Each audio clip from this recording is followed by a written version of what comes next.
Hey guys, this is Kirob speaking, and in today's little dev update we are going to talk about the final stretches of this open beta phase, moving ahead to the public release. And what is in there? Well, I have to describe the latest feature. No, it is not the Lite campaign itself, but rather it is the first structural change to or adoption of the sandbox and put into a Lite campaign framework. And that is what I'm going to show you today mainly. And of course, let's quickly talk about what is going on in development. Well, we are currently at a stage where we have implemented all the features we wanted to get in. And now we are working mainly on bug fixes and polishing until we are satisfied with the current status of how it all fits together. I think this will happen sometime towards the end of the week, maybe early next week, that we consider it done and move to the public branch, move all this over. We are now here in the 6th of March version, that is R7. And then it is all about the Lite campaign. And once we get started developing fully for the Lite campaign, I'm going to make an overview video of what to expect about this. But first, let's have a look here. And this is clearly, read this text. That actually gives you some information. So this is the stock manager, which you could say is the landing page in the Lite campaign. You remember how we, in the Lite Campaign V2, in the old key engine version, don't have any kind of HQ view, but rather we just have a page where all your projects are listed. And from there you design cars, you check their sales, you adjust all kinds of factory settings. All that will be this will be the equivalent, become the equivalent of that page for now. In Lite Campaign V4, we are probably going to add a proper HQ where you have one layer above, which gives you access to the various departments like research and marketing and so on. But yeah, that is further into the future, and we are talking about what is coming next. So let's first check this out. If I add a new car project, I'm presented with this new screen, and the whole layout of this is tailored towards making it, it's probably not right to say streamlined, but more compact and more properly delineated in the process. For instance, this button is the first one you click. But first, let's see what this is. So model overview, okay.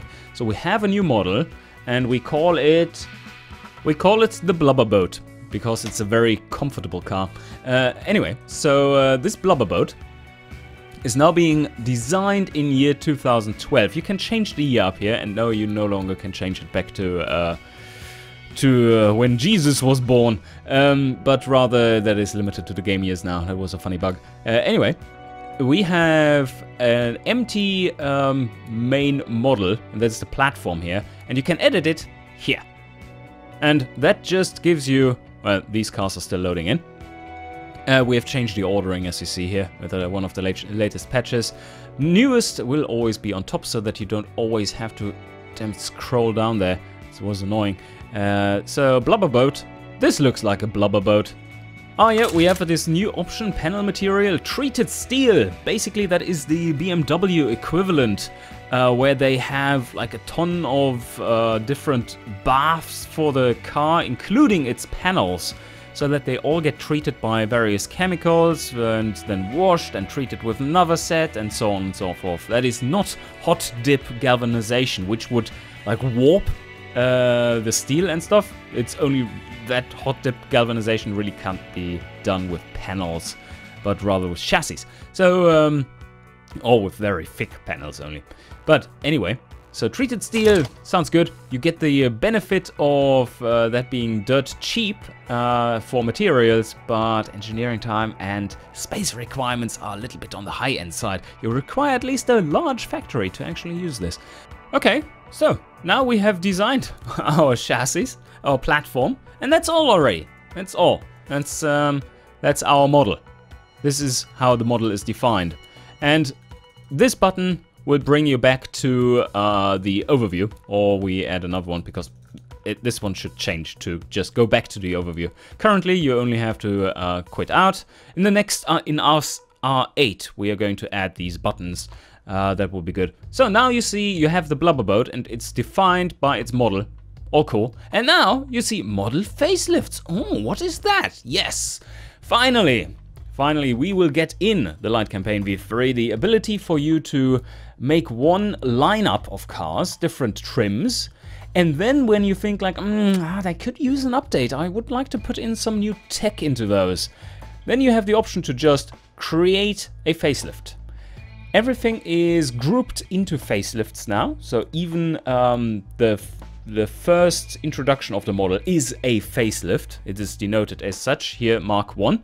You can change the name of it if you want to.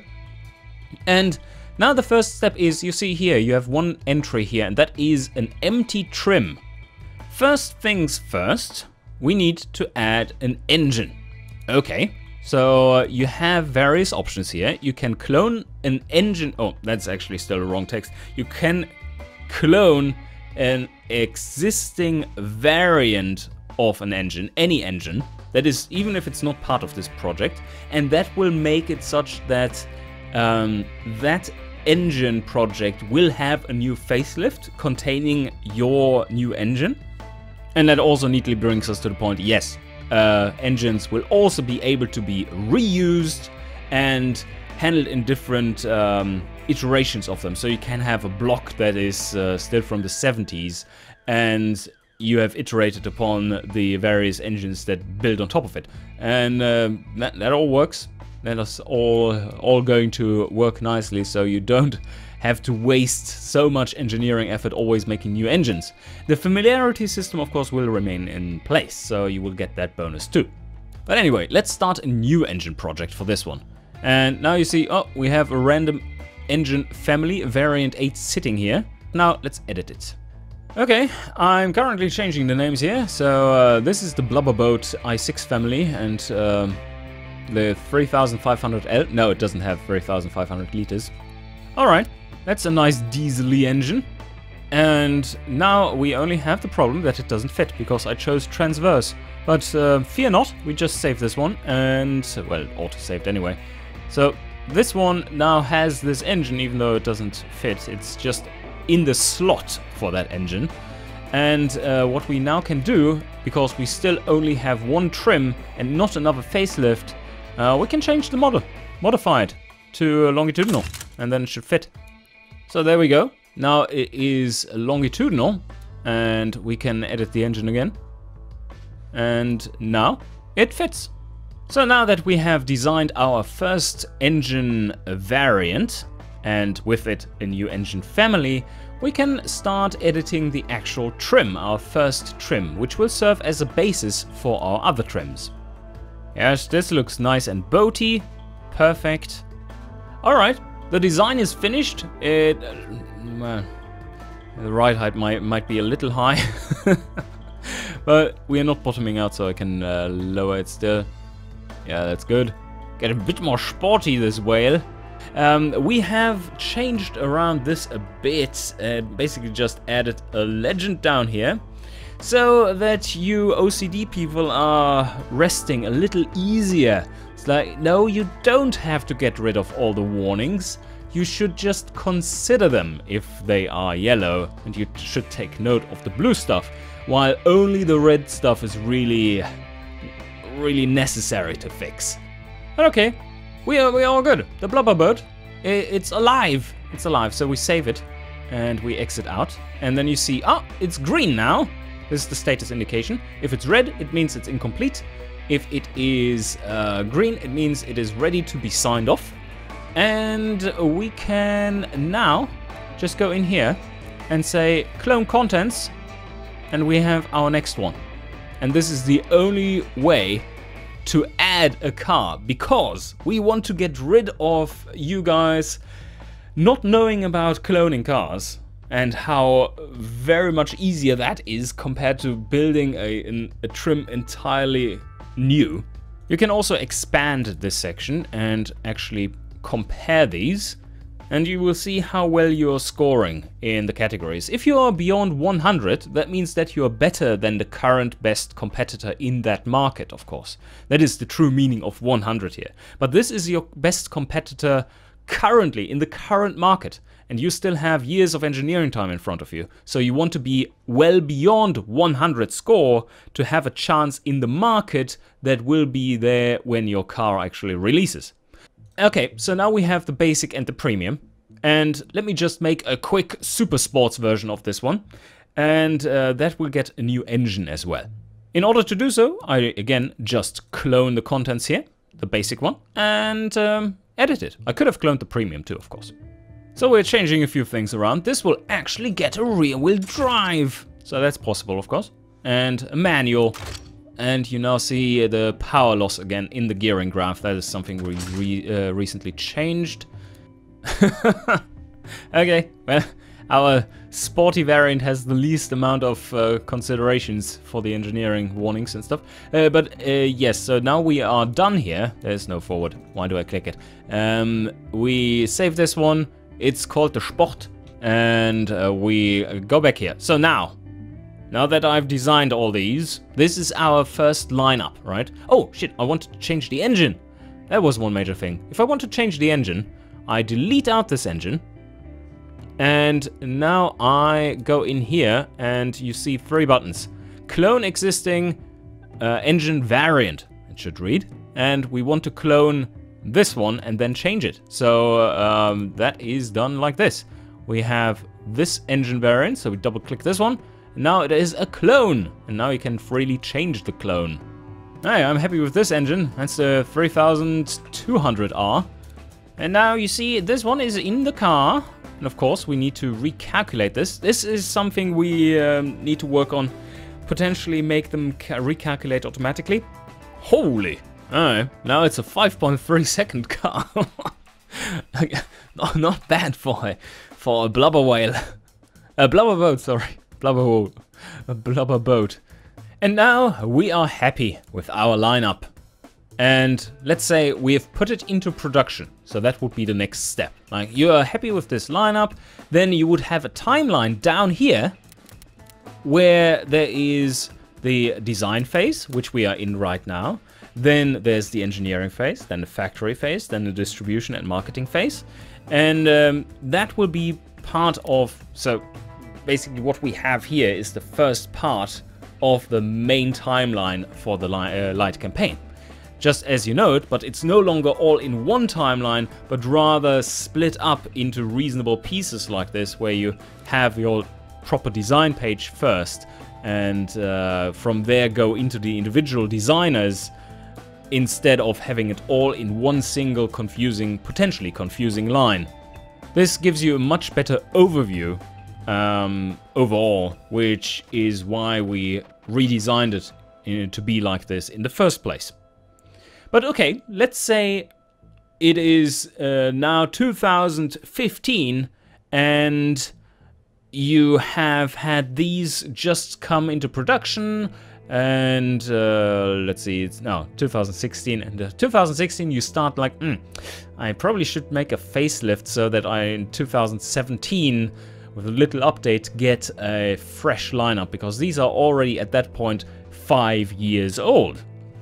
So 2016 it is, and then you say clone existing facelift. This one is selected. That's the MK1 facelift, right? The original. And we clone the facelift. We now have this showing, and you think like, well, this is the same thing. Only these bulbs changed. And that is because these are now locked down. You can't edit them anymore. You see, they are completely locked. Everything is you can see the pictures and the stats, but that's it. You can't edit them anymore. Facelift number 2 is now available, and you see 2016 here, and these still to show 2012. And that is because they are not selected for a facelift. Let's say I want to facelift only the Premium and the Sport. And that will allow you to then edit them. you see here, you can clone this one and make a new variant of it and not get this one edited, although that's kind of weird. But you can now edit these. So let's take a look at our premium and see if we can add some new tech to it. What is done automatically is that all these components you see here are re-engineered for year 2016. So you will naturally get the year bonus for all the parts they have developed on their own, of course, a little bit. So if you design a car in 2012, it will be, even though it's exactly the same car, it will have slightly higher stats in 2016 if you engineer it in 2016 than 2012. But also, we can upgrade its engine, obviously. So what we can do is say, delete this engine, and then make a clone of an existing engine variant. And that would be this one. And now you see, oh, look at that. It's a 2016 Blubberboat 3500L. Excellent. Okay, I'm happy with these upgrades, so now let's save this one as well and head over to... Yes, and now we have the L2 in here for this upgrade. And with a quick recalculation, this is all done. So, if we now went on to engineering, only these two variants with the new engine would go into engineering. And you see here, we are still using the same engine for this one, but a new one for that one. That's all possible. You can reuse engines as you see fit and make new ones, entirely new families. We could now put in an entirely new family in this one as well, if we wanted to. That's all possible. And I think that will improve the Lite Campaign gameplay a lot. And we are probably going to have to reconsider how engineering times work. Because of that. Our current system is a little too straightforward. But anyway, so say this is now done and has been in production, and now it's 2020. And we want to create a new facelift, the final facelift, because at some point your model actually won't be all that competitive anymore because of the body penalty, and yeah, the safety ratings go up and new better aerodynamic stuff comes around, and whatever, right? So what we are then going to do is select the MK2. Oh, by the way, these should all be blue, I guess. But clone existing facelift, base it on this one, and again, here you have everything that was in this facelift. And this one is still from 2012, as you see. Oh, sorry. This one is still from 2012. If we update this one only, then you see, yeah, this one's still from 2012, this from 16, and this now from 2020. I think at this point you understand how this new system works, and you can have a play around with it. I mean, it is currently just a glorified sandbox, but I think it is reasonable to get into the flow of it, even though it's still a little rough, because we haven't fully implemented the usability features we want with the direct connection buttons to other designers and stuff. But overall, this will be a massive improvement to the Lite campaign, and I'm so looking forward to getting started properly implementing said campaign in the coming weeks. Alright, that should be all for today. I hope this gives you a nice overview of what this feature actually is and is not, and I hope you enjoyed. Cheers!